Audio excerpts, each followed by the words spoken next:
जुन्या मुंबई महामार्गावरती हजारो लोक दररोज प्रवास करतात. पण याच महामार्गावरून काही अंतरावरती असा एक डॅम लपला आहे जो खूप कमी जणांना माहिती आहे.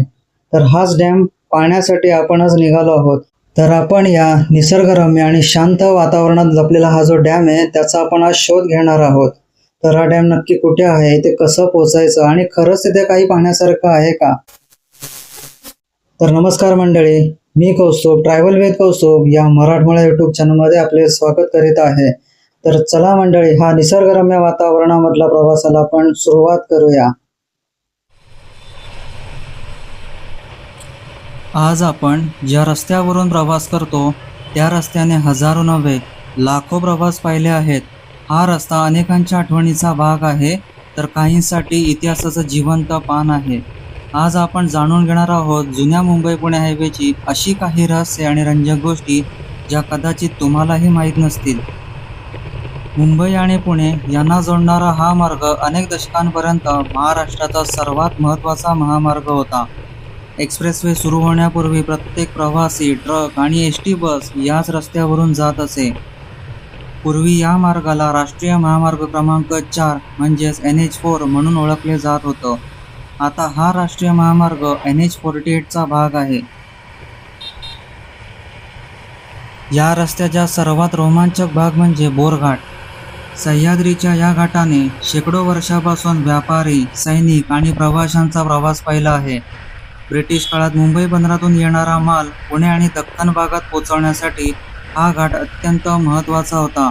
त्यामुळे या मार्गाचा विकास करण्यात आला. या रस्त्याच्या बाजूलाच भारतातील सर्वात व्यस्त रेल्वे मार्गांपैकी एक मुंबई पुणे रेल्वे मार्ग आहे. घाटात अनेक ठिकाणी रस्ता आणि रेल्वे अगदी शेजारी शेजारी दिसतात. याच परिसरात प्रसिद्ध मंकी हिल रेल्वे स्टेशन आहे, जे सामान्य प्रवाशांसाठी नसून प्रामुख्याने रेल्वेच्या तांत्रिक कामासाठी ओळखले जाते. पावसाळा सुरू झाला की हा संपूर्ण परिसर हिरवाईने नटतो. शेकडो छोटे मोठे धबधबे, ढगांनी वेढलेले डोंगर आणि अप्रतिम व्ह्यू पॉइंट्स या रस्त्याला वेगळीच ओळख देतात. बिग स्नोज, खंडाळा आणि लोणावळा ही ठिकाणं याच मार्गामुळे लाखो पर्यटकांना आकर्षित करतात. 2002 मध्ये मुंबई पुणे एक्सप्रेसवे सुरू झाला आणि बहुतेक वाहतूक तिकडे वळली, पण त्यामुळे जुन्या हायवेचं महत्त्व कमी झालं नाही. आजची road trip, bike riding, photography आणि निसर्ग अनुभवण्यासाठी अनेक जण हा मार्गच निवडतात. पुढच्या वेळी या रस्त्यावरून जाताना प्रवास करू नका, तर या रस्त्याचा इतिहास आणि निसर्गही अनुभवण्याचा प्रयत्न करा. अशाच भन्नाट ट्रॅव्हल स्टोरीज आणि महाराष्ट्रातील लपलेल्या ठिकाणांसाठी ट्रॅव्हल विथ कौस्तुभ या चॅनलला सबस्क्राईब करा.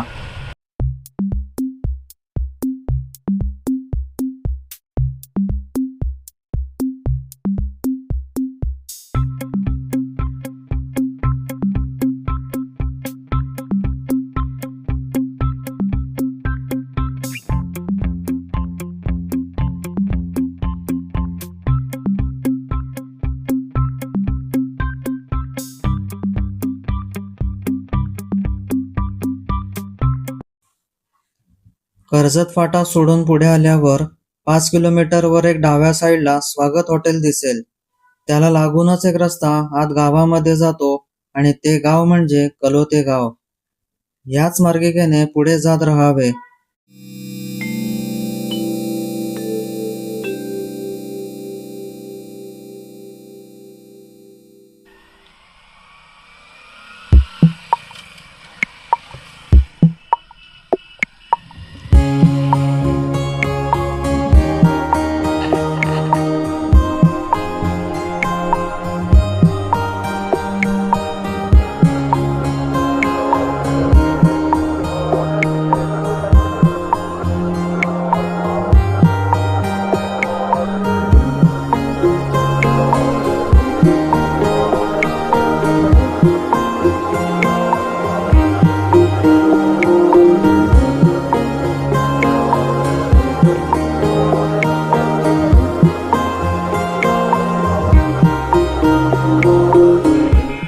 गाडी 2 व्हीलर असो तुमच्याकडे किंवा 4 व्हीलर असो, गाडी सावकाशच चालवा, कारण रस्ता वळणावळणाचा आणि चढ उतार आहेत आणि त्यात निमुळता सुद्धाही. पण एक गोष्ट नक्की, या मार्गिकेने प्रवास करताना तुम्हाला निसर्ग छानपणे अनुभवायला मिळतो.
लोणावळा म्हटलं की आपल्याला गर्दी, ट्रॅफिक आणि प्रसिद्ध पर्यटन स्थळे आठवतात. पण आज मी तुम्हाला एका अशा ठिकाणी घेऊन आलो आहे जे अजूनही लोकांच्या नजरेतून सुटलं आहे. जुन्या मुंबई पुणे हायवे पासून काही मिनिटाच्या अंतरावर असलेलं हे कलोते धरण. जुन्या मुंबई हायवेवरून प्रवास करताना अनेक जण थेट लोणावळ्याकडे निघून जातात. पण जर तुम्ही थोडा वेगळा रस्ता धरला तर सह्याद्रीच्या कुशीत लपलेलं हे सुंदर ठिकाण तुम्हाला पाहायला मिळेल. आजही हे ठिकाण फारसं व्यावसायिक झालेलं नाही, म्हणूनच इथली शांतता आणि नैसर्गिक सौंदर्य अजूनही टिकून आहे. पावसाळ्यात या धरणाचं रूप पूर्णपणे बदलून जातं. डोंगरावर पसरलेली हिरवाई, पाण्यावर उमटणारी ढगांची सावली आणि थंड वारा, हे सगळं मिळून इथे एक वेगळाच अनुभव देतं. जर तुम्हाला गर्दीपेक्षा शांतता आवडत असेल तर हे ठिकाण नक्कीच तुमच्या यादीत असायला हवं. अनेक जण अशा ठिकाणी फक्त फोटो काढण्यासाठी येतात, पण खरं तर अशा जागा आपल्याला निसर्गाच्या जवळ घेऊन जातात. प्रत्येक डोंगर, प्रत्येक जलाशय आणि प्रत्येक रस्ता आपल्याला सांगतो की हे महाराष्ट्रात अजूनही अनेक सुंदर ठिकाणं अशी आहेत जी सोशल मीडियापासून दूर आहेत. पण एक विनंती, अशा ठिकाणी फिरताना प्लॅस्टिक बाटल्या किंवा कचरा टाकू नका. निसर्ग आपल्याला इतकं सुंदर देतो तर त्याचं जतन करणंही आपली जबाबदारी आहे. आणि पावसाळ्यात पाण्याजवळ जाताना किंवा सेल्फी घेताना नेहमी काळजी घ्या. काही क्षणांची बेपर्वाई मोठी दुर्घटना घडवू शकते.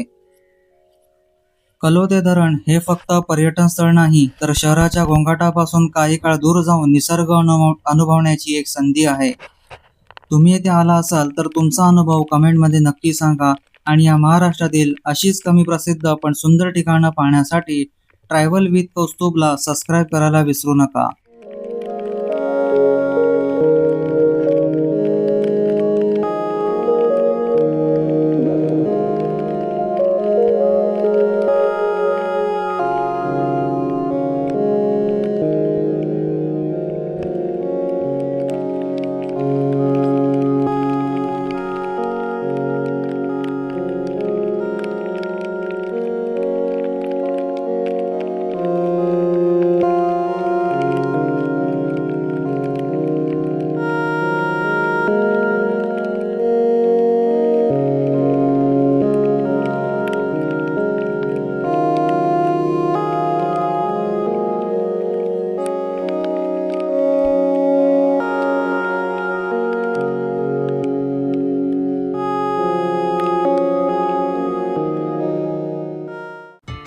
तर हा व्हिडिओ कसा वाटला आणि तुम्हाला इथे यायला नक्की आवडेल का हे सुद्धा मला कमेंट बॉक्समध्ये सांगा.